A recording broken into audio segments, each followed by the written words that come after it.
এবারের আমার ঈদের ড্রেসটা আমি নিজ হাতে একদমই কম খরচে বানাইছি। আর কিভাবে বানাইছি পুরো ডিটেলস থাকছে আজকের ভিডিওতে। ঈদের 2 দিন আগে আমার প্ল্যান আসে আমি নিজে একটা ড্রেস বানাবো এবার ঈদে। তো বাজারে চলে গেলাম, তারপরে খুঁজতেছি সিল্কের কাপড়। এই কালারটা আমার দারুণ লাগছে। আমি পিঙ্ক বা হালকা ল্যাভেন্ডারের মধ্যে চাইছিলাম এবার ঈদের আউটফিটটা, বাট এইটার সাথে নেট ম্যাচিং হচ্ছিল না। দেন ভাবলাম এই গ্রিন কালারটা নিয়ে নিই, একদম পিত্তি কালার যেটাকে বলে। এই কালারটা আমার সচরাচর পরা হয় না, সেই জন্য ভাবলাম এই কালারটাই নিই। আর এটার সাথে ম্যাচিং নেটও পেয়ে গেছি আমি। ম্যাচিং হিজাবটা এই দোকানে পেলাম না, অন্যখানে খুঁজতে হবে। যাই হোক, এই কাপড় এখান থেকে আমি 5 গজের মতো নিয়ে নিব। আর এইগুলোর গজ হচ্ছে 60 টাকা করে অনলি। কাপড়ের দাম আহামরি না, মাত্র 60 টাকা গজের কাপড় দিয়ে এবার ঈদের আউটফিটটা আমি বানিয়ে ফেলবো। নেট কাপড়ের ক্ষেত্রেও সেম দাম, খুবই কম। টোটালে আমার 500 টাকার কাপড়ও লাগেনি। আর তারপর চলে আসলাম একটা পুঁতির দোকানে। এখান থেকে ড্রেসের মধ্যে ডিজাইন করার জন্য আমি পুঁতি, স্টোন এই জিনিসগুলো নিয়ে নিব।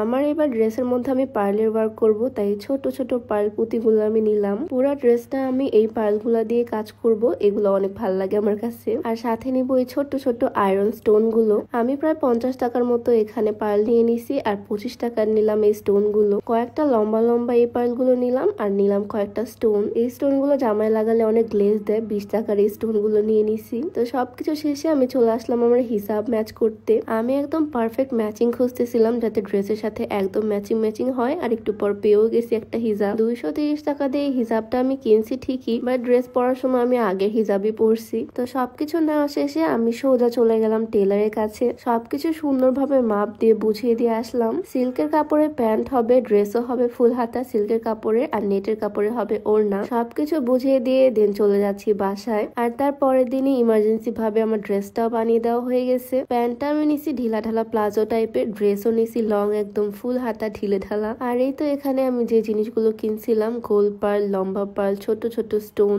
এগুলো দিয়ে এখন আমি ড্রেসটাকে সুন্দরভাবে ডিজাইন করে ফেলবো। আর এই পুরো ড্রেসটা আমি করছি একদিনেই। সুতা দিয়ে ফার্স্টে আমি ড্রেসের নিচের ডিজাইনটা করে নিব। এই নিচের ঝুলঝুল ডিজাইন গুলোর জন্য আমি লম্বা পুঁতি গুলো কিনছিলাম। লম্বা পুঁতি দেওয়ার কারণে নিচে আরো সুন্দর লাগতেছে। দেখো সবখানে আমি দিয়ে দিছি নিচে। আর তারপর চলে আসলাম হাতার ডিজাইনে। হাতার ডিজাইনের জন্য আমি গোল গোল পুঁতি গুলো ইউজ করব। এগুলো দিয়ে এভাবে ঢেউ ঢেউ করে আমি লাগাই দিব। হাতার ডিজাইনটা করার পর আমার নিচের কাছে বেশ ভালো লাগছে। আর দেন চলে আসলাম প্যান্টের ডিজাইনে। নিচে আমি একটা একটা করে ভাবে পার্ল বসাই দিচ্ছি। আর সবগুলো পার্ল লাগানো শেষে ভিতরে একটা পেপার দিয়ে আমি আঠা দিয়ে স্টোন গুলো লাগিয়ে দিলাম। দেন চলে আসলাম ড্রেসের ডিজাইনে। ড্রেসের মধ্যে আমি জায়গায় জায়গায় মার্ক করে পুঁতিগুলো বসাই দিলাম।